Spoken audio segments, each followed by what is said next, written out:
On the field trip to Warra, we'll be looking at how we can use ant communities to monitor landscape disturbance. So what I'm going to do is just introduce to you the philosophy behind using ants to monitor disturbance by looking at how we use ants as indicators. I'll do that by talking a little bit about the ecology of ants and how we can also use their ability to remove and disperse seeds as a measure of disturbance, and also how we can look at behavioural dominance within these landscapes to measure disturbance. And I'll just expose you briefly to some of the methods that we're going to use on the field trip. The reason we work on ants is pretty straightforward. They're pretty much the dominant animals in most terrestrial systems. They're pretty much found everywhere. They eat just about everything. They're the major predators in most habitats. They tend to be particularly successful because of their ability to divide up labour and monopolise resources once they become available. And they're ecologically vital in most of these systems for a variety of reasons. There's a particularly good reason to use ants in an Australian context because there's a terrific functional group framework that we've got to measure responses to disturbance using the behavioural and ecological traits of main groups of ants that we catch. And we're able to do that by classifying them to either subfamily or genus. And we know that certain species of ants tend to be associated with particularly disturbed landscapes, groups that belong to the opportunist functional group. Generalised myrmecines also tend to be associated with disturbed habitats, whereas dominant dolichoderines tend to be associated with less disturbed habitats. So we know that we can look at these ecological traits and get a measure of which ants are consistent with an area being disturbed or not disturbed. So you're going to be going out into the field, into areas not unlike this one, setting up some quadrats to monitor the vegetation and the ant communities, and essentially try and find out how the biodiversity responds to a couple of different types of disturbance.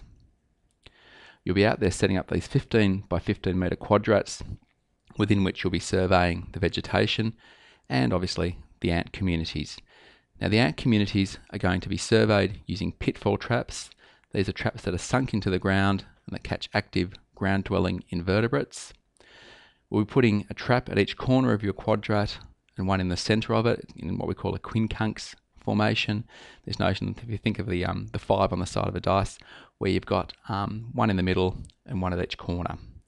These traps are normally open for about a week or so to make sure that we catch things over a longer time frame, but we'll only be opening them for 24 hours on the field trip. So in terms of how they work, there's a few things to be aware of. They'll be filled with a little bit of ethanol to kill the things that fall into it. And in this no expenses spared graphic, you can see here that basically they work by catching active ground-dwelling invertebrates who basically walk up unsuspectingly to the trap and then fall in. So just remember the lip of the trap should be flush to the ground. We use these relatively small diameter traps, they're about 5 centimetres or so, because they're less likely to get any bycatch in terms of things like frogs, lizards, or small mammals. And they're an effective way of trapping the active ground-dwelling invertebrates, which of course the ants are one of the dominant components. One thing to remember at this stage is that we'll be putting labels inside each of the traps that we collect. We'll probably be labelling the outside as well with marker pen, but what's important with all the ethanol around is that we make sure that we use pencil on the labels that go inside the specimen vials, because these labels will be covered in ethanol. And it's important to realise that we need to use pencil to ensure that these labels don't run, and remember of course that the labels go inside the specimen vials. We'll then be classifying them a little bit later when we get to the lab in a few weeks' time, but essentially there's a few small tricks to classifying the ants, and one thing you'll find is it's very easy to get a working understanding of ant diversity in the 3 hours that we've allocated to it in a few weeks' time. Another thing we'll be doing specifically to try and identify which species are dominant in these systems is using baits to measure behavioural dominance in the different landscapes. We'll be using 2 types of bait, honey and cat food, a carbohydrate and a protein bait, to see which ants recruit to and monopolise those baits when they're put out there. We do this essentially by putting out our baits, waiting about an hour, and then collecting the ants at the baits and recording what numbers they're there in. What will happen is that as soon as the bait goes out, the animals will start to find it and try and recruit to it. So there'll often be 3 or 4 species around these baits after about 15 minutes. After a while, in sort of a sorting out period where they'll be fighting each other, kind of like gang warfare, we'll end up with one species that will tend to monopolise and exclude the other ants from the bait, and that'll be the dominant ant at those baits. We're recording how many of them are there and which ones are there.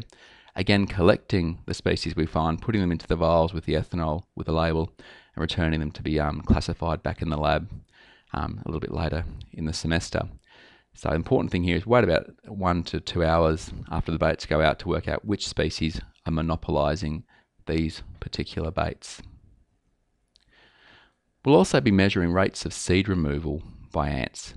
Now, many of you will know that a lot of Australian plants produce seeds that are adapted to ant dispersal. They have this ant-attracting appendage called an elaiosome here on the edge of the seed. It's a sort of a fatty body that encourages the ants to find the seeds and then pick the seeds up and return them back to their nests.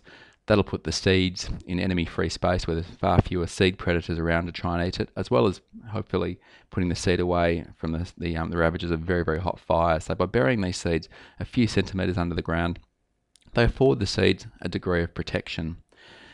This mode of dispersal is particularly common in poor nutrient soils, and Hawkesbury sandstone soils, similar to the ones that we're working in, are renowned for their low nutrient values.